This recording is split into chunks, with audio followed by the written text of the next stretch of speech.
તો વિદ્યાર્થી મિત્રો, આજે આપણે સ્વાધ્યાય 1.2નો ત્રીજો દાખલો જોઈએ. નીચે આપેલ પૂર્ણાંકોના અવિભાજ્ય અવયવની રીતે ગુસા અને લસા શોધો. ગુસા અને લસા શોધવાના કીધા છે. પહેલાં જે પણ આપણે દાખલા જોયા એમાં આપણને 2 સંખ્યા આપી હતી, હવે આપણને 3 આપી છે. તો 3 અવયવો પાડીને એના લસા અને ગુસા શોધવાના. પહેલાં આપણે આ રીત વાપરતા હતા, પરંતુ હવે આપણે આ અવયવ વૃક્ષવાળી રીત વાપરીએ છીએ. તો 12ના અવયવો પડે 2 × 6, 6ના અવયવો પડે 2 × 3, 3ના અવયવો પડે 3 × 1.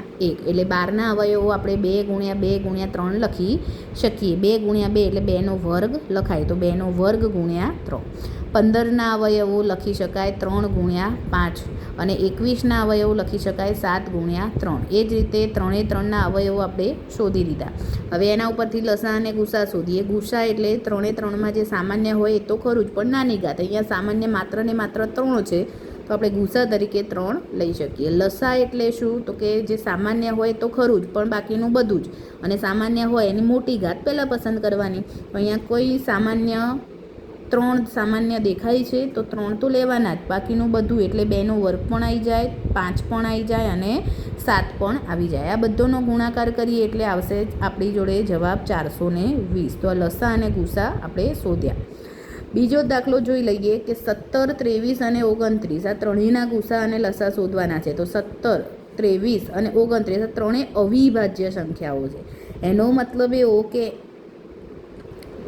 એ પોતે અને એક સિવાય એનો કોઈ બીજો અવયવ હોય નહીં. જુઓ, 17ને આપણે બીજા કોઈ વડે ભાગી ના શકીએ, એટલે કે પોતે તો એનો અવયવ છે જ, અને એક એનો અવયવ છે, બસ. આના સિવાય કોઈ બીજો અવયવ હોય નહીં. જુઓ, 23માં પણ સેમ એવું જ, 29માં પણ સેમ એવું જ. અહીંયા 29 લખવાના રહી ગયા છે, બરાબર. તો 29માં પણ સેમ એવું જ. એટલે 17ના અવયવો 17 × 1 જ લખાય, 23ના અવયવો 23 × 1 જ લખાય, અને 29ના અવયવો 29 × 1 જ લખાય, બરાબર. તો આ ત્રણેયમાંથી લસા જોઈએ આપણે, ગુસા જોઈએ પહેલાં. તો ગુસા એટલે સામાન્ય હોય એવું, સામાન્ય આપણને એક જ દેખાય છે, બરાબર. અને લસા એટલે જે બધું જ આવી જાય, સામાન્ય હોય તો લેવાનું જ, એની મોટી ઘાત લેવાની, અને બાકીનું બધું જ. તો સામાન્ય તો એક સિવાય બીજું કશું છે નહીં, તો એક તો ખરા જ, પણ 17 × 23 × 29 એટલે એમ કહી શકાય કે જો અવિભાજ્ય અવયવ હોય તો